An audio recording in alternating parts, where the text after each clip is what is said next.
All right, it's another Wednesday afternoon. I want to say welcome to Flipside.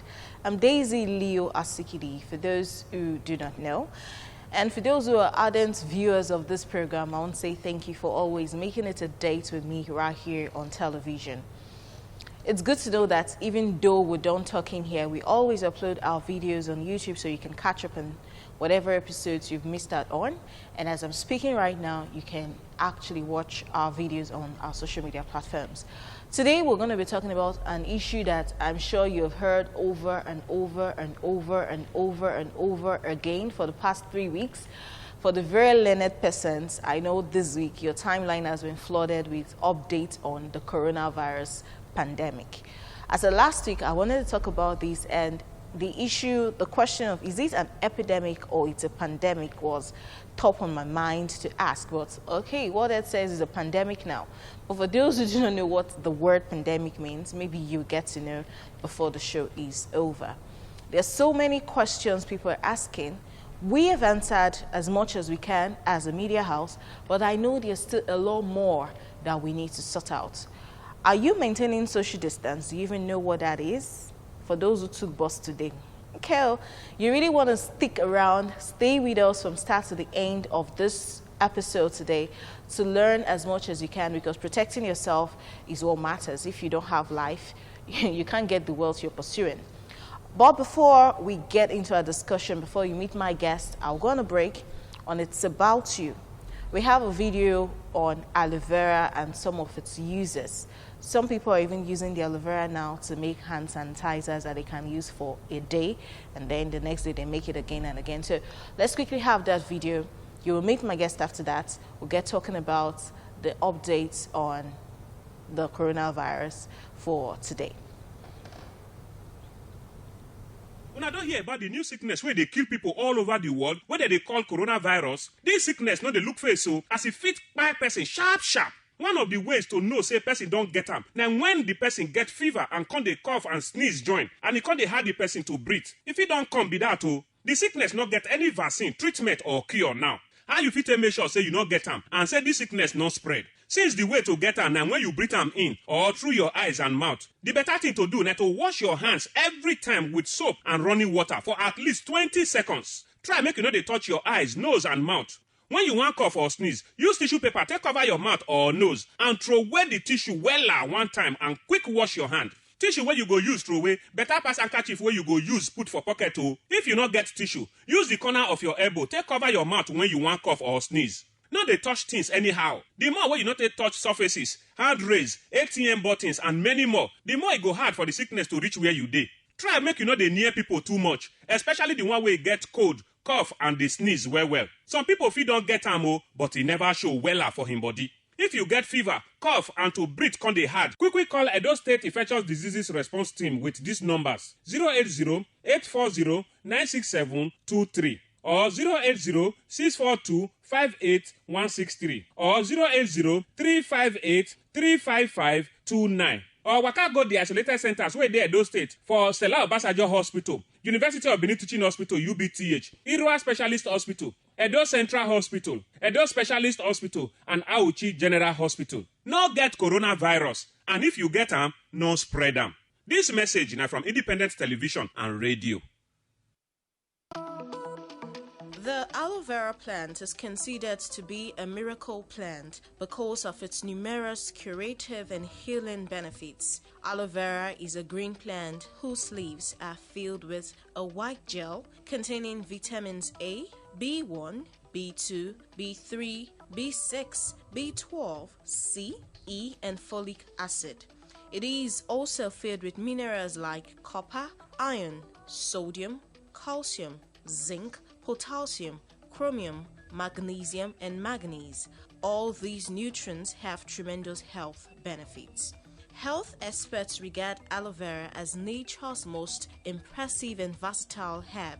This herb is safe to use externally and internally. People across the globe use aloe vera for treating various health conditions ranging from minor burns to cancer. Some of the uses of aloe vera externally include hair loss treatment. Use pure aloe vera gel to combat hair loss. Massage aloe vera into the scalp. Leave it on for an hour before you shower. It will strengthen hair follicle and promote hair growth. Aloe vera can also be used for acne treatment. Aloe vera has antibacterial properties in it and is very effective in treating acne problems, and it also reduces redness caused by skin bacteria. Take fresh aloe vera, peel the top layer off, apply the gel directly on affected area, leave it on overnight. If required, rinse it off with cold water.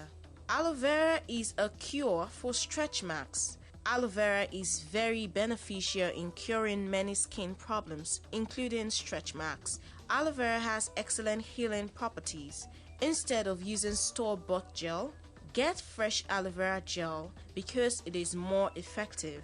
You can take the leaf, remove its skin, take out the sticky gel. Apply this fresh sticky gel on your stretch marks. After 2 to 3 hours, wash it off. Aloe vera can also be used to treat burns and scars from hot water, fire, or kitchen heat producing equipments. Aloe vera can also be used internally for many things. Once you drink it, it works for several internal ailments at the same time. Drinking aloe vera juice regularly gives the body a regular supply of antioxidants, which can boost and enhance the immune system. When consumed often, aloe vera juice helps to increase energy level, thereby maintaining a healthy body weight. Aloe vera is extremely helpful for your mouth and gums due to its natural antibacterial and antimicrobial properties. The vitamins and minerals in it promote cell growth and healing of bleeding gums and mouth ulcer. Aloe vera juice has natural fiber that aids digestion and improves bowel movement. Being a natural laxative, aloe vera juice can also be used to treat constipation. When you have overfed yourself, just take a glass of natural aloe vera juice. This will aid your digestion and prevent constipation. Aloe vera juice can also help relieve heartburn, arthritis, rheumatism pain. You can drink aloe vera juice to also lower blood sugar levels, especially when you have diabetes. So, you might take aloe vera juice for one particular ailment, but in the process, it works for every other thing in your body. For asthmatic patients, just boil some aloe vera leaves in a pan of water.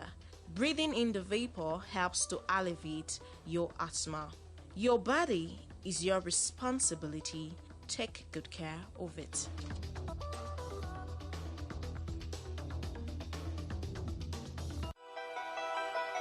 Advice to All right, thank you for watching. Yes, aloe vera is really very good. I'm not saying it's a cure for coronavirus, but our reaction to the coronavirus pandemic is what we're going to be looking at on today's edition of the show. How we're dealing with it, how we're handling it, the level of awareness we're creating. Are people even aware? I have a guest in the house, and you're going to meet her shortly. About 3 weeks ago or 4, we talked on coronavirus on Flipside. She was here, and she was here with a lab scientist, and together they gave us tips on how to protect ourselves. Then we've never heard, we didn't even hear any story of coronavirus coming to Nigeria. And now we know coronavirus is in Nigeria. So I had to bring her back here because the way we are going about the whole coronavirus case, I don't know if it's the right way, but as a professional, she will be talking to us on our reaction to the coronavirus pandemic. I'm talking about Dr. Seremi Ibadin. Good to have you on the show. Hello, Daisy. Good to have you. Good to be here as well. Yes, and she is actually the secretary of the Edo State chapter of the Association of Public Health Physicians of Nigeria. Association of Public Health Physicians of Nigeria. She is the state secretary of Edo State chapter. Good to have you here again. Now, it will shock you that today's show, we did make arrangements to have several people on set to come talk about this. Unfortunately, with the outbreak, health practitioners seem to be very occupied. And so for her to have come here today, we value it because we knew it took her a lot of sacrifice to get here, and our establishment to release her to come talk to us on this. Now, let's start with the issue of the news that keeps coming on social media. Coronavirus. A lot of people know about it now. A lot more still do not know. We did a survey I was on the news on Monday. It was on the news. So they went to the parks to interview drivers on their preparedness for this coronavirus outbreak if we record a case in Benin, which we did that evening. And then the drivers were like, the few that were on the news, what is coronavirus? They said different names. They called it different names. They didn't even know the right name. Please don't judge me. I know one of our senators called it coronavirus. I know someone called it COVID-19, but these drivers, some of them didn't even know the right pronunciation. And then our reporter was trying to sensitize them, like, you need to have hand sanitizers in the bus, and please don't carry 4 passengers on the seat. And the man laughed. Like, what do you mean by don't carry 4 passengers on my chair? Do you know how much I pay for tickets? So, and all that stuff. So, and many people are talking about social distancing. So, let's start with the old talk on social distancing. What does it mean? And how we can actually enforce it? Okay. Well, the issue of coronavirus is this. It's a respiratory virus. Many of us are aware that we've had respiratory viruses over the years worldwide. But this particular virus is a coronavirus, is a new type of coronavirus. That's why, it's being called, it was nCoV, coronavirus 19, COVID-19 for short. It is transmitted from person to person by droplet infection. What that simply means is, if I have the infection and I cough or I sneeze or I'm too close to you when I'm talking, then I can transmit it to you through my airway. And then, when these droplets get on our surfaces, mucous, mouth, eyes, any of our mucous membranes, it can get into the body, and then you also get to have the coronavirus. What does coronavirus actually cause? It's a respiratory virus primarily, and so the symptoms basically are symptoms that we are well aware of, symptoms of common cold, but then it could be worse in most people, in some people, even though most people may be asymptomatic or just have mild symptoms. So we talk about cough, catarrh, runny nose, sneezing. Fever is one of the symptoms of coronavirus that we should take note of. And then in people who have more severe illnesses, they have problems with breathing, difficulty breathing, and then it becomes life-threatening for some people. So coronavirus essentially is like a common cold. It's just that it could be much worse. It could result in pneumonia. It could result in death. So we have to be aware of this as well. And it's spread just pretty much the same way I have described, from person to person. The thing is that because of the nature of coronavirus and the way it is spread, we talk about social distancing. So that's where the issue of social distancing comes in. We have to be aware that the person standing next to you may have the virus. The person standing next to you may have come in contact with somebody who has the virus. And so there is need to ensure that we take these precautions. So what do we simply mean by social distancing?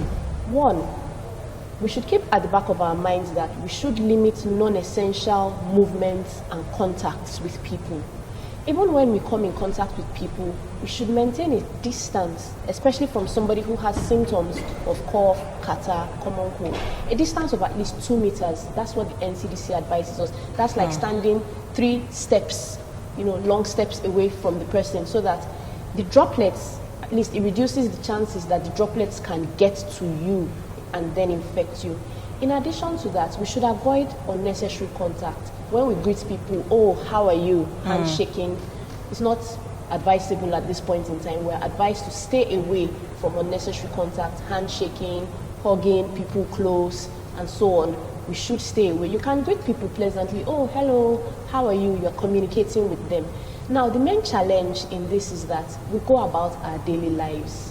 And that's what we are still doing, even though the government has advised that non-essential movements should be restricted. People should take responsibility and then avoid going into crowded places. In fact, Edo State government has said that no gatherings of more than 20 people should happen, and we should take these measures very seriously. It applies to religious gatherings, it applies to social gatherings, it applies to even formal or official gatherings. And so this includes churches, schools, and many other places we may wish to gather. So these are part of the social distancing measures. If you don't need to be somewhere, you don't need to go there. So we really need to rethink our movements and make sure that our movements are crucial and essential. You may have to seek health care, you may have to buy foodstuffs. Those are essential activities for everyday living. But when you're talking about attending somebody's birthday party or quickly going for XYZ's mother's burial, now those types of gatherings are non-essential.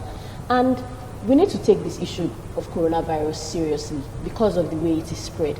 If we look at where we are now worldwide, you can see that the number of cases are increasing and increasing daily around the globe. It is true that the virus is self-limiting in some people, causes mild to moderate illness. But for the small percentage of people who would have severe symptoms, the small percentage of people who would die, it is our responsibility to protect them.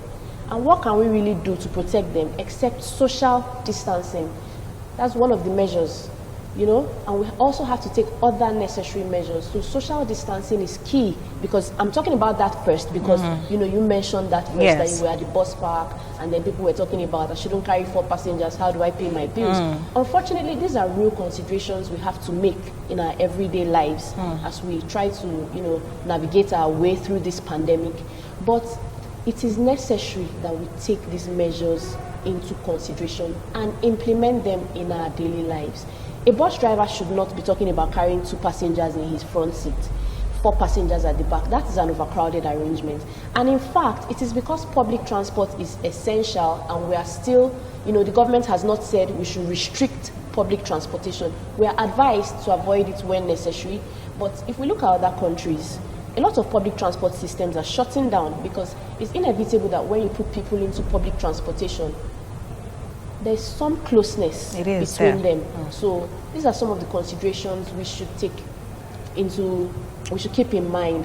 We're not calling for panic. No, the public doesn't need to panic. Panic is not helpful.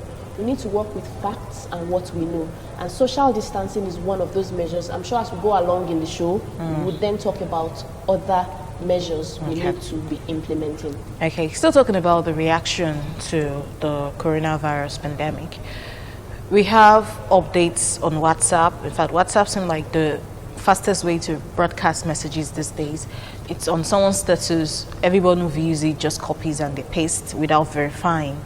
Now, I have several voice notes on my WhatsApp of people saying that there is a serious case of coronavirus in Edo.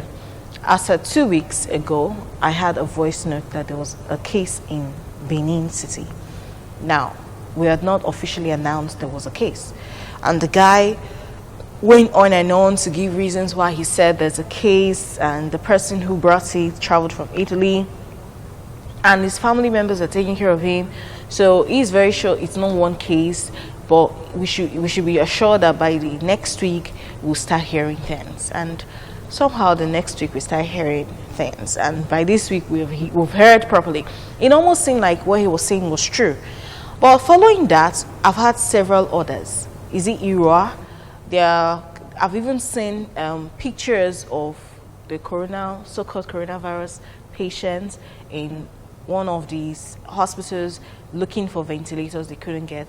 We don't know if that's a recent video. We don't know if that's an old video. Not forgetting that WhatsApp someone can send a picture and it goes very far. and you don't know who actually the source. So do you think we should rely on the data people are posting on social media, or we should only focus on the newspapers and information on television at this time?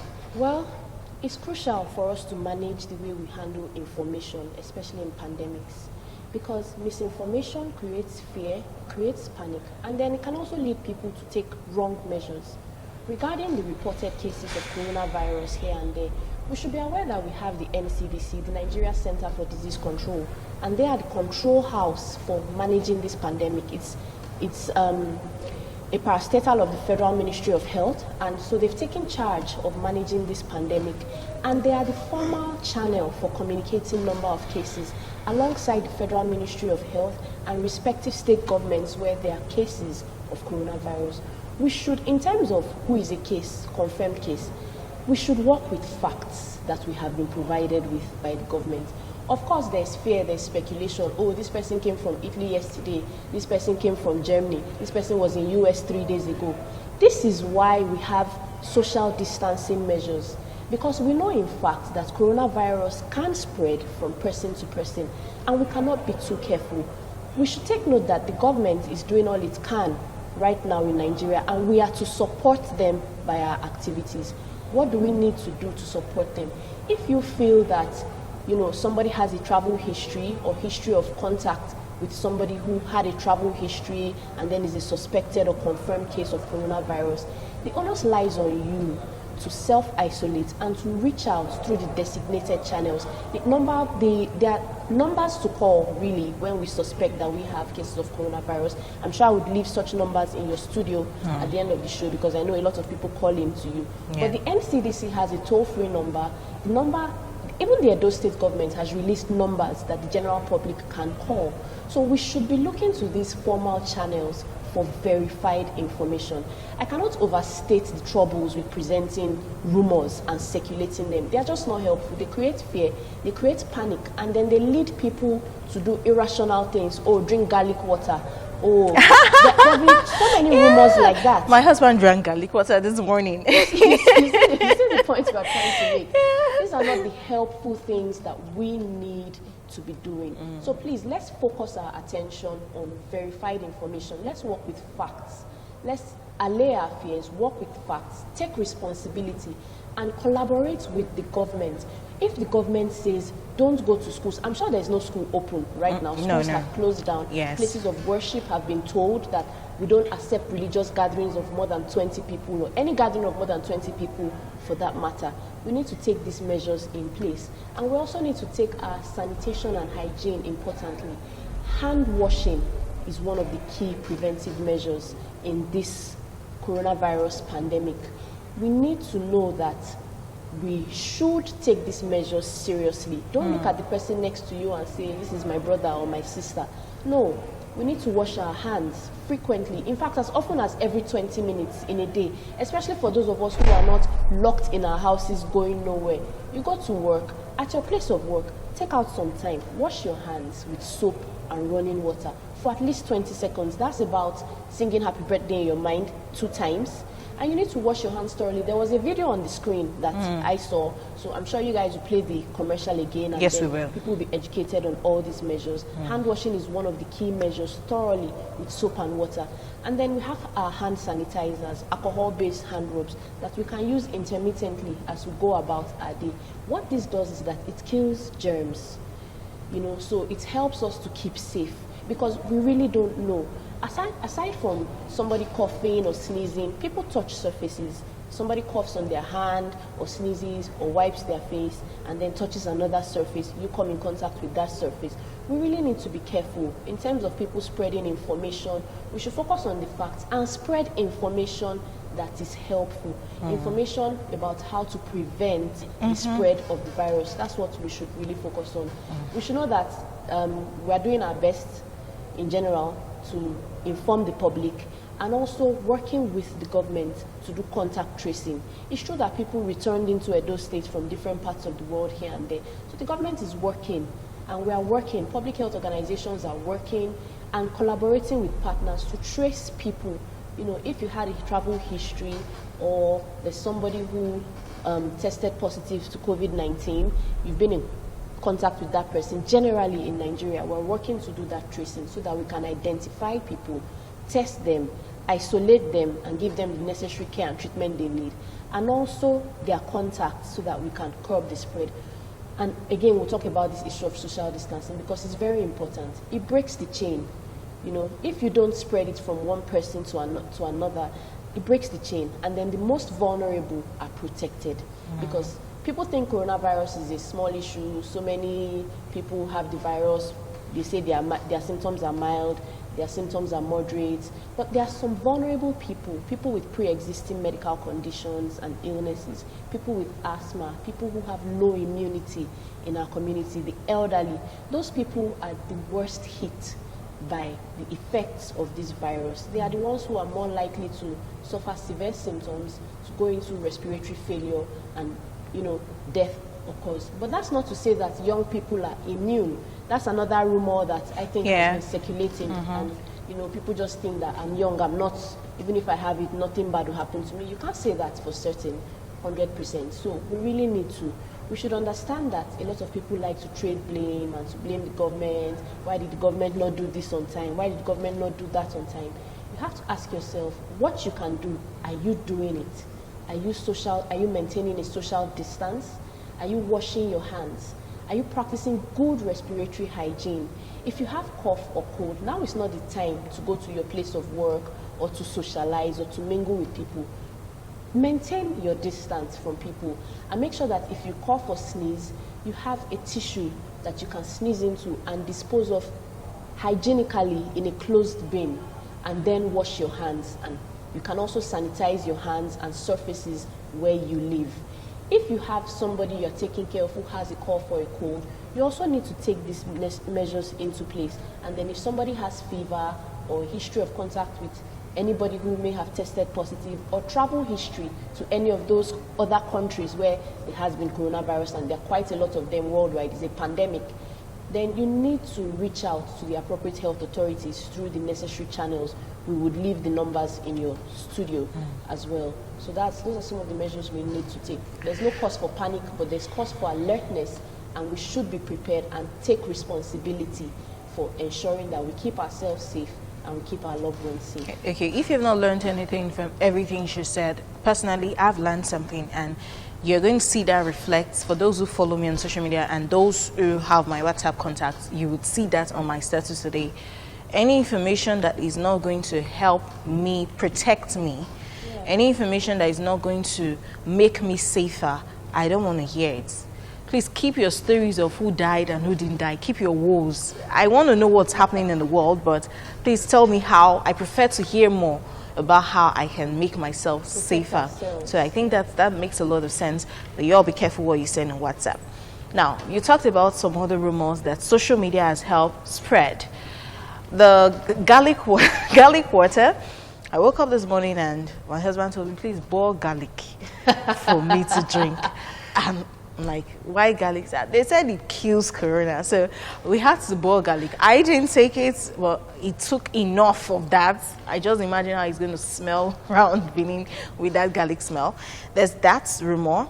There's the other one of take hot tea in the morning and hot tea in the night. I don't know if it's green tea, black tea, or chocolate drink.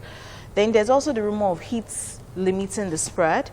It was before, the first one was heat kills the virus, so that's why we didn't have it in Nigeria. But now that it has come, so they say it limits the spread. And coronavirus does not kill a black man, a hardcore black man. Any black man that has died might have a little bit of America in him. There's also that one. Then the one that is epic is the talk of alcohol killing it. Alcohol-based sanitizer they said we should use. But I've also seen on WhatsApp that if you drink enough alcohol, it works. Someone sent it to me. I think that was yesterday. In fact, it was a group chat and said we need to get original ogogoro. So every 1 hour, we should take a shot of the ogogoro to prevent the coronavirus. I find all of these hilarious, but I don't know if there are some elements of truth to it. Well, it's sad.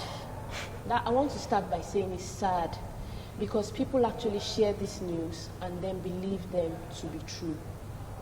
I can't say it so many times.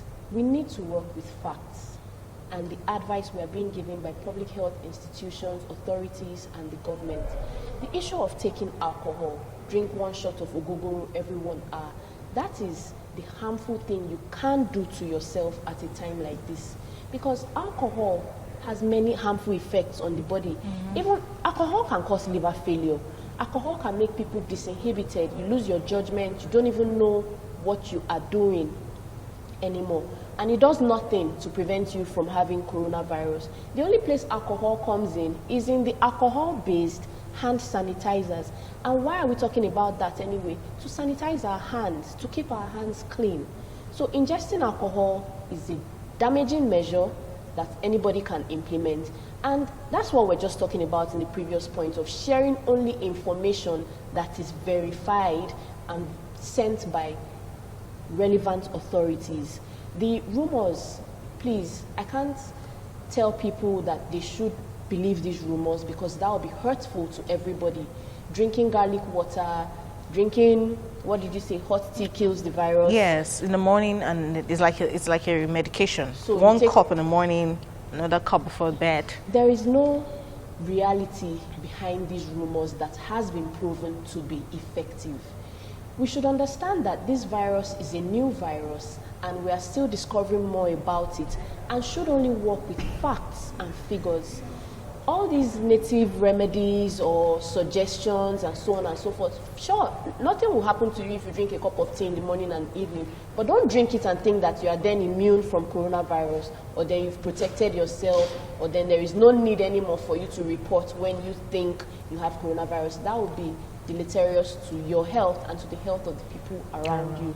So we should avoid believing such rumors. We should avoid spreading such rumors. They're not helpful. The one about alcohol is very alarming because somebody can believe it somewhere and then begin to intoxicate themselves with alcohol and find themselves in the hospital. You're avoiding coronavirus. You're sending yourself to the hospital with liver failure. So we should, as a matter of urgency, stop sending these messages. And if anybody sends you such a message, please educate them. If you receive that message on your social media platform, please counter it with facts. Circulate. There are many messages, many informational pictures on the net that are circulating from the WHO, from the NCDC, from health institutions, from the government. Those are the things that we should propagate and push forward. Drinking garlic, well, maybe he just felt like having a drink of garlic this morning. That does not protect him in any way. Yeah. And then I've heard a lot this period, for real. Yesterday, a friend told me that you need to chew bitter cola and it works. I'm like, okay, I knew about bitter cola for cough, but do you think, he said, is it not cold? What are some of the symptoms of the coronavirus? This person I'm talking about is very educated. What are some of the symptoms of the coronavirus? It's not the same cold. Chop bitter cola and everything. Wow. So, for the coronavirus, not the heat limiting its spread. Is there any facts to back it up? The only facts we have about coronavirus is that it is a virus. The current COVID-19 is a coronavirus. It is spread via the respiratory tract from person to person. It is highly infectious. A lot of people may be asymptomatic or have mild to moderate symptoms. Some people will have severe life-threatening disease, and a small proportion of people will actually die from this virus. We can prevent the spread of this virus by maintaining a social distance. That's what we call social distancing. Hand washing with soap under running water frequently. And why are we talking about hand washing and sanitizing? Because you pick up these viruses if you come in contact with somebody who has it. So this is a way to rid yourself, to make sure that you don't transmit it to yourself. Avoid touching your face. Avoid being in public places if you already have a cold. If you have pre-existing health conditions that may make you more vulnerable to coronavirus, then the onus lies on you to ensure that you in fact champion these measures in your communities and wherever you may be, so that you protect yourself, other people protect you. The coronavirus issue is like, what we need to do as members of the public is to look out for one another, to be responsible for the next person's health by washing our hands, making sure that you stay away if you are sick, you have symptoms of respiratory tract illness. You sneeze or cough into a tissue and dispose it in a covered bin hygienically. If you don't have one, you're caught off guard. You sneeze into the crook of your arm. We mentioned it the other day when I was here on the show. And then you wash your hands thoroughly. We have a lot of people in our environments who are vulnerable, and this is the reality. So we need to protect them. The measures go beyond just the government shutting the border or government has to look for everybody who has coronavirus. These are important measures that we have taken. But we, everybody, you and I, we have measures that we need to implement in our daily lives to ensure that we keep each other safe. Okay, now, for those, if you notice, there's a very big distance between Dr. Seremi and I. On air, we had to maintain social distance even while we were on air to an extent. And then we did not shake hands when we saw. In fact, I was almost tempted to hug her, but no, this is coronavirus season. Even when I was coming close, she looked at me one kind, and even me, I realized, oh, no, we're not doing that. And before we came on air, we had to sanitize our hands, and we sat down, even though we didn't shake hands. I mean, I'm going to touch this chair, and I'm sure someone else just used the chair, and other people will still use this chair and this table for other programs. So we're also doing all we can to be careful. If you come into ITV at this time, from the gate you find soap, running water. You get to the reception, you find another bucket there with water. The toilets, everywhere, like every corner, because we are essential workers. The police at this time, because of coronavirus, will not stop patrolling. Doctors will not sit at home and say they want to self-isolate. In fact, they have to be at work, health workers in general. Media will always open so that they can give you information. Road safety and several other organizations which are very essential. Even if it's public holiday, we don't observe anything. We have to work to let everything in the system work smoothly. So we do our own little things in our ways to also protect ourselves and our staff. I would ask you one more question before I go on a quick break. There's always this thing about stigmatization. I think it's easier for someone to be in the US and say, I have HIV. I'm HIV positive. And people say, oh, do you have HIV? And they feel pity for you. But if you come to Nigeria and you say, I'm HIV positive, I think the way they're going to view you, no one wants to care if you got it through blood transfusion or a sharp object. You must be a promiscuous person. You got it through intercourse. And so there's a judgment already. Around it. Then everyone around you is automatically HIV positive. So I don't know if it's a Nigerian mentality. And I want to ask, the issue of stigmatization as regards even this coronavirus, I feel a lot of people who would even suspect that they have it will be afraid to talk. Because once it comes out, their entire family will become suspects. In fact, even the families that stay outside of Benin, let's say the person is in Benin and reported, is a suspect. We don't know if they got it through the phone, but everyone is just being careful. And I also feel even after the whole crisis has stopped, we might not treat the victims or survivors as heroes like we do in cancer patients.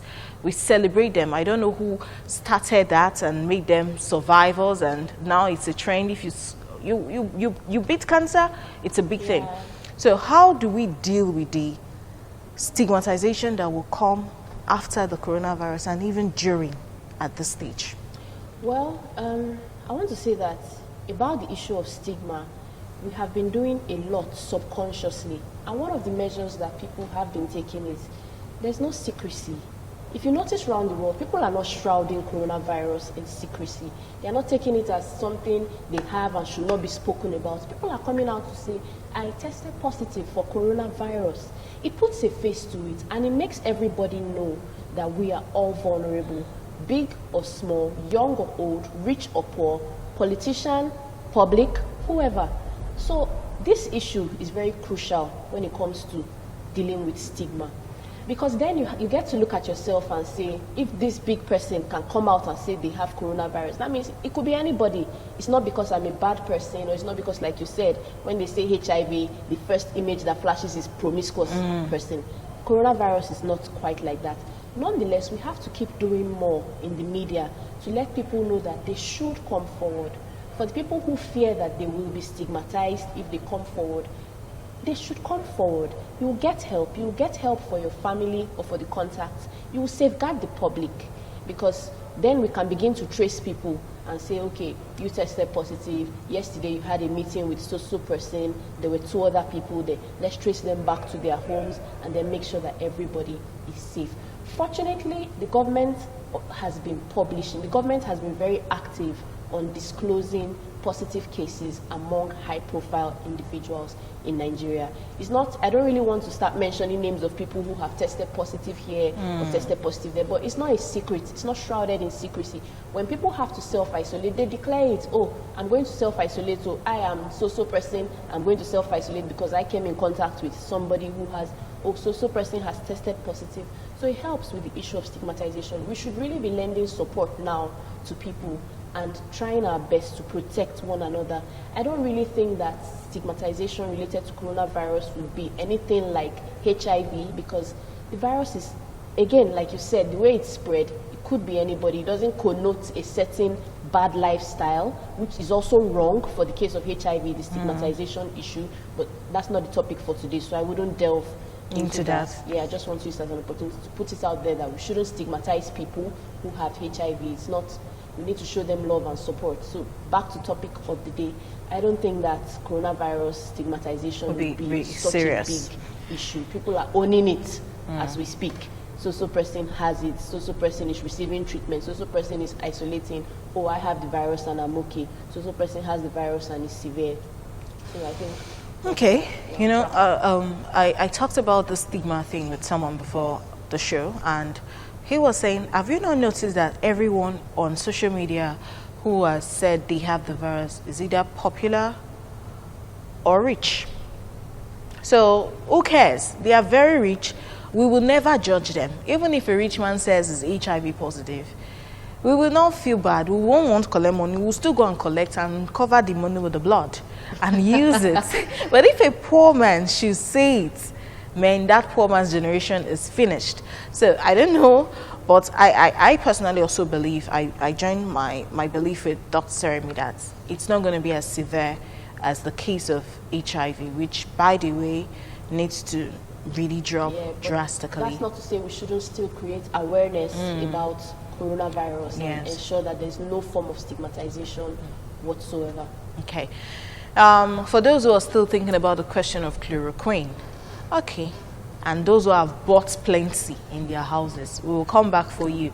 But we have another video for you on from the World Data.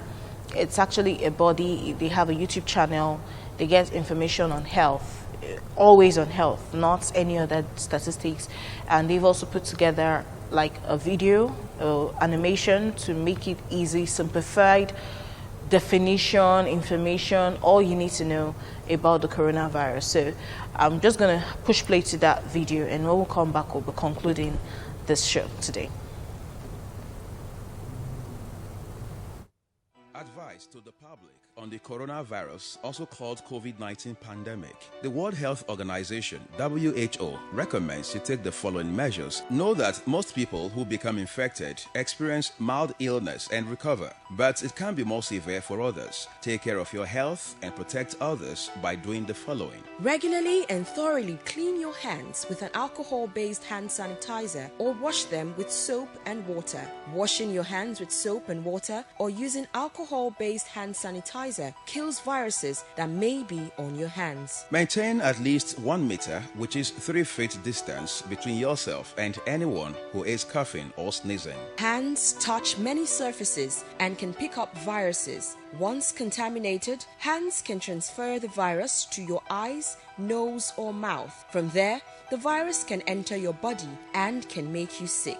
Make sure you and the people around you follow good respiratory hygiene. This means covering your mouth and nose with your bent elbow or tissue when you cough or sneeze. Then dispose of the tissue immediately. Stay home if you feel unwell. If you have a fever, cough, and difficulty breathing, seek medical attention and call in advance. Calling in advance will allow your healthcare provider to quickly direct you to the right health facility. If you develop fever, cough, and difficulty breathing, seek medical advice promptly, as this may be due to a respiratory infection or other serious condition. Be informed. Be prepared.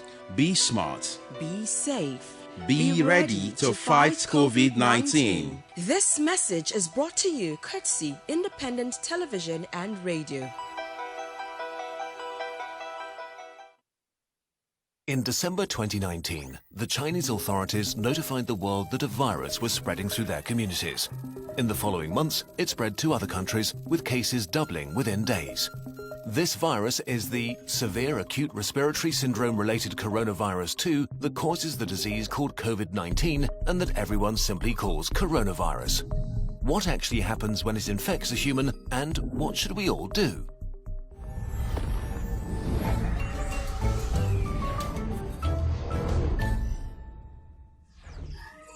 A virus is really just a hull around genetic material and a few proteins, arguably not even a living thing.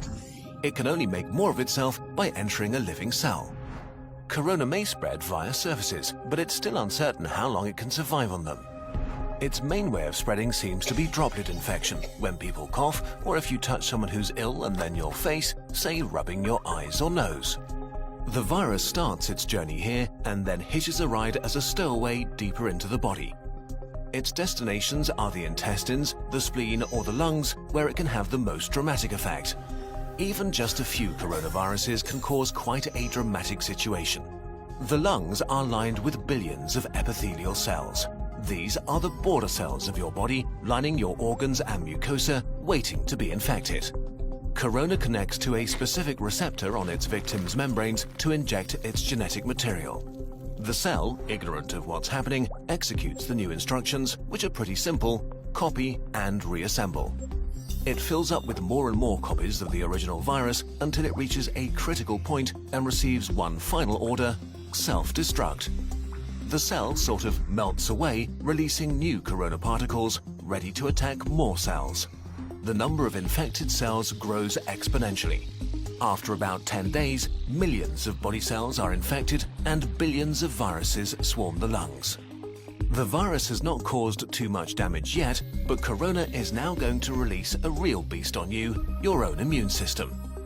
The immune system, while there to protect you, can actually be pretty dangerous to yourself and needs tight regulation. And as immune cells pour into the lungs to fight the virus, corona infects some of them and creates confusion. Cells have neither ears nor eyes. They communicate mostly via tiny information proteins called cytokines. Nearly every important immune reaction is controlled by them.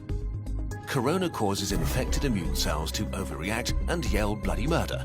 In a sense, it puts the immune system into a fighting frenzy and sends way more soldiers than it should, wasting its resources and causing damage. Two kinds of cells in particular wreak havoc. First, neutrophils, which are great at killing stuff, including ourselves. As they arrive in their thousands, they start pumping out enzymes that destroy as many friends as enemies. The other important type of cells that go into a frenzy are killer T cells, which usually order infected cells to commit controlled suicide. Confused as they are, they start ordering healthy cells to kill themselves too. The more and more immune cells arrive, the more damage they do, and the more healthy lung tissue they kill.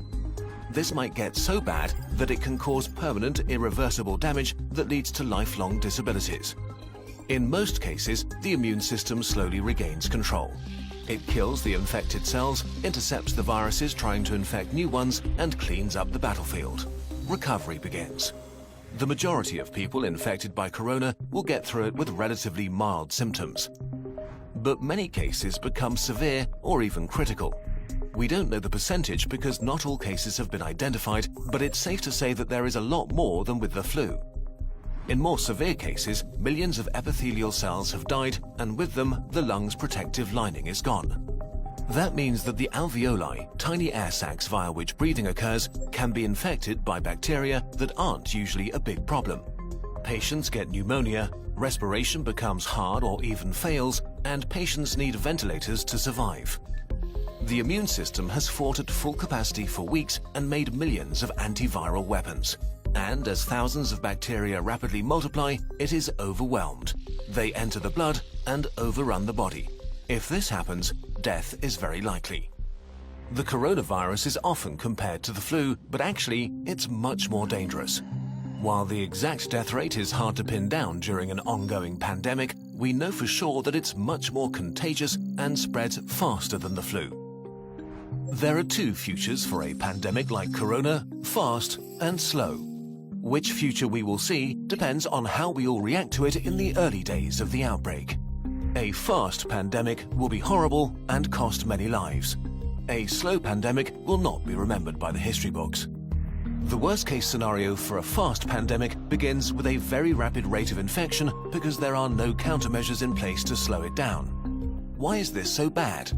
In a fast pandemic, many people get sick at the same time. If the numbers get too large, healthcare systems become unable to handle it.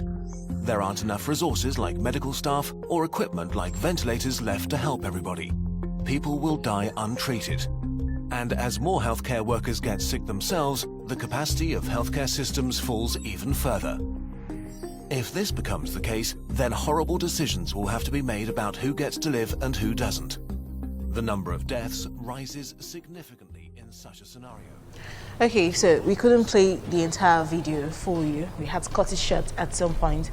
Maybe next week I would use that video as it's about you, because your body is your responsibility. You need to take good care of it, and I will keep playing that video until the whole coronavirus crisis is done and dealt with totally. I have Dr. Seremi Ibadin in the house with me talking about this. So your last words on our topic today. Yes, thank you. We need to stay safe. We need to take responsibility, maintain our social distancing. We need to wash our hands with soap and water, use hand sanitizers intermittently throughout the day, at least every 20 minutes, especially if you're about in the public. We also need to ensure that we isolate ourselves if we have any respiratory symptoms, fever, cough, catarrh, sneezing. If we know anybody who we suspect may have this virus or may have come in contact with somebody who tested positive or has a travel history from a country where this virus is more severe. We need to report urgently. We need to avoid spreading rumors and only share facts and messages that may be helpful. And you mentioned something about chloroquine, so I'll just talk briefly about that. We know that there's evidence that it may be one of the drugs we can use, but we need to know that we should not self-medicate. Please, nobody should go into their houses and be swallowing chloroquine. You may do more damage to yourself. If you suspect anything, reach out to the appropriate health authorities, and then there's a mechanism that will be activated to get you tested and treated safely. So please do not self-medicate with chloroquine in your houses. Let's cooperate with the government and let's do our part and take responsibility for breaking the transmission of this coronavirus in Edo State and in Nigeria. Okay, so I'll say thank you for watching. Thank you for coming as well. Thank you very much. If you've not learned anything, stop spreading rumors, stop spreading messages of fear, but spread information on how to protect us, on how we can protect ourselves. The numbers you can actually call for suspected cases will be coming up intermittently on other shows in the news and as we go. All right, so thank you. I'm Daisy Leo Asikidi. See you next week.